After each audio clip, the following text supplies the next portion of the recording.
নান্টু। আরে হারান্দা যে কেমন আছেন? আরে আমি তো ভালোই আছি। তা সকাল সকাল কোথায় গেছিলে? এই বাজার থেকে কিছু কম দামে আলু পটল নিয়ে আসলাম। বাহ, ভালো করেছো নান্টু। তা কয়দিন ধরে তুমি সন্ধ্যাবেলায় তাসের আড্ডায় আসছো না কেন? খুব ব্যস্ত নাকি? হ্যাঁ, তাই একটু বলতে পারেন। আসলে ছেলে বৌমাকে নিয়ে শ্বশুর বাড়ি গেছে তো, তাই একা হাতে সবকিছু করতে করতে আর সময় হয়ে উঠছে না। ও আচ্ছা আচ্ছা, বুঝেছি। সময় পেলে সন্ধ্যাবেলা এক পাক এসো, তোমাকে ছাড়া ঠিক তাসের আড্ডাটা জমে না। আচ্ছা ঠিক আছে, সময় পেলে যাবো।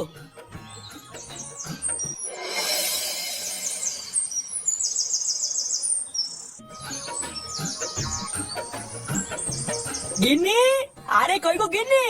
এই তো। উফ, লেওড়া কি গরমে, এখনো শীত ছুরি হতে পারলো না আর গরমও পড়ে গেল।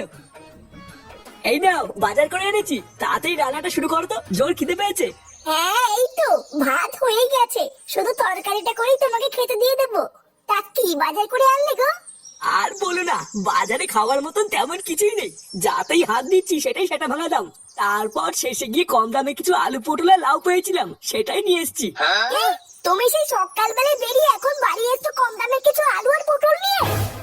হ্যাঁ, এই মানে গিন্নি, বাজারে এর থেকে কম দামে আর কিছু ছিল না গো। তোমার ওই কম দামের আলু আর পটল দিয়ে কি তোমার বাপের শ্রাদ্ধ দেবো নাকি? শালা, সেই কবে থেকে একটু মাছ খাই না, একটু মাছটা জানবে কিনা তা না, এনেছে আলু আর পটল। একটা দিনে একটু ভালো মন্দ খাওয়ানোর ক্ষমতা নেই, বালের ভাতার হয়েছে উনি। বালের পচা আলু পটল কিনে নিয়ে এসছে।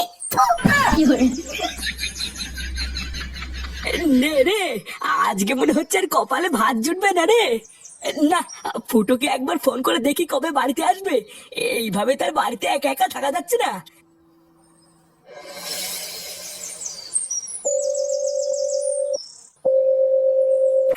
হ্যালো, কে ফুটো? হ্যাঁ, কি হয়েছে? বলছি যে কেমন আছিস বাবা? বৌমা দাদু ভাই সব ভালো আছে তো? হ্যাঁ, সবাই ভালো আছে, শুধু ভুদার বাল আমি ভালো নেই। দাদু কেমন আছো? আরে ধর ভুদা, শত তুই না একটু দাদুর সাথে কথা বলবো, আর মনে সেটা ধরে যাচ্ছে। কি বললি চুদি ভাই, দেখবি? হ্যাঁ বলো, ফোন করেছে কেন? ইয়ে মানে বলছি যে বাবা, তোরা বাড়ি কবে আসবি? এই কালকে সকালে যাবো। কেন, কিছু হয়েছে নাকি? হ্যাঁ, ইয়ে মানে কি আর বলবো, দুঃখের কথা। এইদিকে এই রাক্ষসী আমাকে দিন রাত জ্বালিয়ে মারছে রে। দুটো খেতে পর্যন্ত দিচ্ছে না, জানিস? কি আর কি হয়েছে? সারা ঢ্যামড়া ভাতা তুমি রাক্ষসী কাকে বললে? এই না না, তোমাকে কেন বলবো? ফুটা, ফুটা আমাকে বাঁচা। এই গাল মেরেছে। কি হলো, দাদু কথা বললে না? আর কথা, লেওড়া তাতেই মার কাছে গিয়ে বা যাবেন খুঁজতে, আমাদের বাড়ি ফিরতে হবে। কি গো, তোমাকে কখন থেকে ডাকছি না? না, এই না না, এখনো যদি ওইরকম করে তাহলে সংসারটা চলবে কি করে? আমি তো তোকে অনেক আগেই বলেছিলাম রে মা, ওইসব বালের সংসার ছেড়ে তুই আমার কাছে চলে আয়।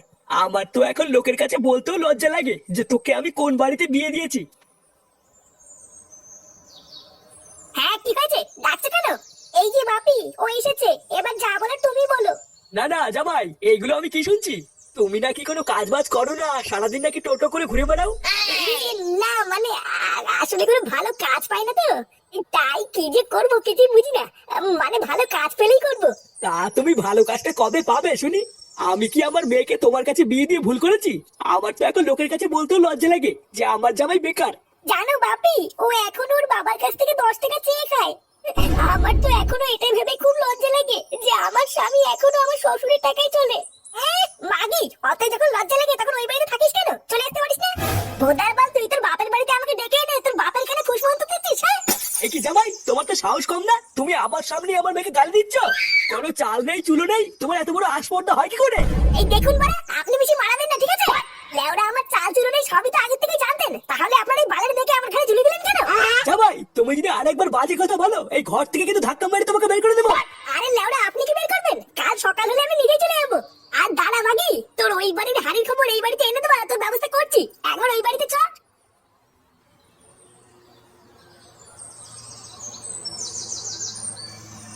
মা, ও মা, এ কি রে বাবা, তোরা চলে এসেছিস?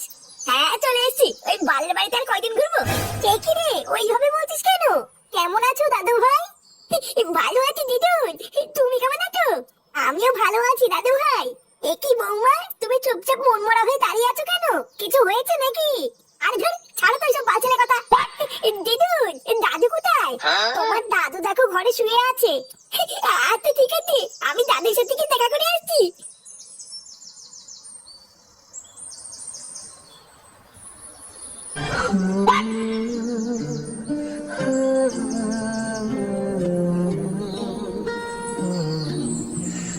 এই দাদু, কে রে? এই মিলেছে। দাদু তোমার কি হয়েছে? ও দাদু ভাই, তোমরা চলে এসছো?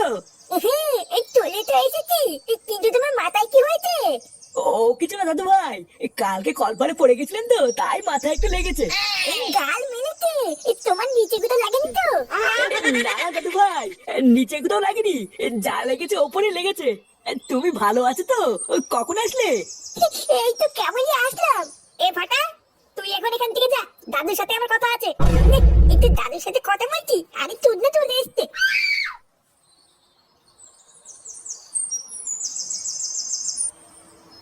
এই কি বাবা, মাথায় কি করে লাগলো তোমার? আরে বলিস না বাবা, কালকে তোর মা আমাকে রামপাট খেলিয়েছে। তোরা তো বাড়ি ছিলিস না, তোরা জানিস না আমি কি করে বেঁচে আছি। মা তোমাকে এইভাবে ধরে কেলালো আর তুমি কিছু বললে না? আমি আর কি বলবো, আমি কি তোর মার সাথে পারি? দেখিস না গিলে গিলে শরীরটা কি বানিয়েছে। তোর সাথে অনেক কথা আছে রে বাবা, আজকে সন্ধ্যাবেলা একটু বাড়ি থাকিস, ঠিক আছে? আচ্ছা ঠিক আছে।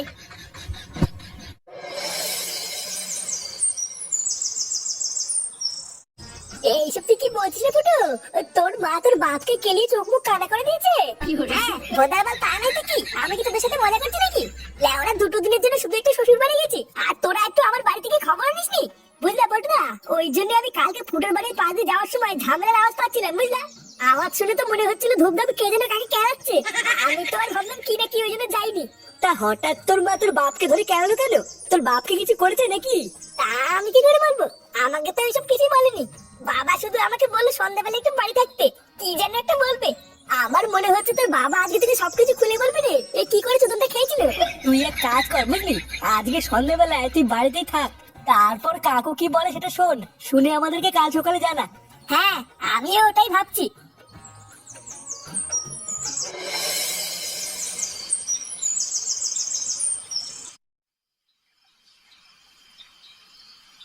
বাবা, ও বাবা, কি হলো? বাড়ায় আমাকে বললো যে সন্ধ্যাবেলায় বাড়ি থাকতে। না, একবার ঘরে গিয়ে দেখি গিয়ে ঘরে আছে কিনা।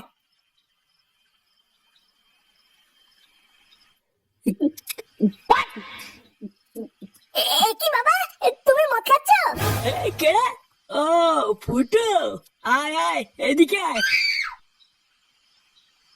তুমি ঘরের ভিতরে মদ খাচ্ছ কেন? লেওরা মা দেখলে কিন্তু সেটা ভাঙবে। আরে ধুর বাড়া, তোর মাকে কি আমি ভয় পাই নাকি? লেওরা এটা আমার বাড়ি, আমার বাড়িতে আমি মদ খাবো না পুঙা মারবো সেটা আমি বুঝবো। শোন, আমি তোকে যে কথাটা বলবো বলে ডেকেছিলাম। হ্যাঁ, কি কথা? ওটা শুনবো বলেই তো এসেছি। বাড়া আমি অনেক ভেবে দেখলাম বুঝলি, এইভাবে আর বাঁচা যায় না, তাই আমি ঠিক করে নিয়েছি আজ রাতেই লেওরা তোর মাকে আমি ডিভোর্স দেবো। মেরেছে? এইসব তুমি কি বলছো?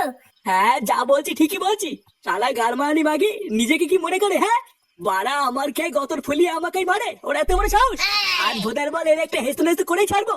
কি রে, কি ভাবছিস? একদম চিন্তা করবি না বুঝলি, ওই মাগিটাকে ডিভোর্স দিয়ে আমরা বাপ বেটা মিলে রোজ এনজয় করবো। এনে ধর, এটা খা। এমা, কি যে বলো না, আমি কি সব খাই নাকি? হ্যাঁ, খায় না, লেওরা নাটক না মারিয়ে তোমার দম মেরে দে। মানে কি যে বলি, সত্যি সত্যি তুমি আমাকে দিচ্ছ? হ্যাঁ হ্যাঁ হ্যাঁ, খেয়ে নে খেয়ে নে। আরে চোদন, এই তো দেখছি মেঘনা চাইতেই জল। হ্যাঁ, ফুটো, খতম। এ কি মা তুমি? ও, তার মানে আজকাল ঘরের ভিতরে লুকিয়ে লুকিয়ে এইসব হয়? হ্যাঁ, দেখো না গিন্নি, বারবার ওকে আমি বললাম আমি এইসব খাই না, তাও আমাকে জোর করে খাওয়াচ্ছে। এইসব তুমি কি বলছো বাবা? আমি তোমাকে কখন খাওয়ালাম? তুমি তো আমাকে। চুপ, একদম চুপ। কি আমি কি? হ্যাঁ, এখন যেই দেখেছিস তোর মা দেখে ফেলেছে আর অমনি আমার ঘরে দোষ চাপাতিস, তাই না? তোর মা যেসব কাজ পছন্দ করে না ওইসব আমি একদমই করি না, আর তুই কিনা আমাকে জোর করে খাওয়াবি? গিন্নি তুমি চিন্তা করো না, আমি ওইসব একদমই খাইনি। তুই আজকাল এতবার বেড়ে গেছিস যে মদের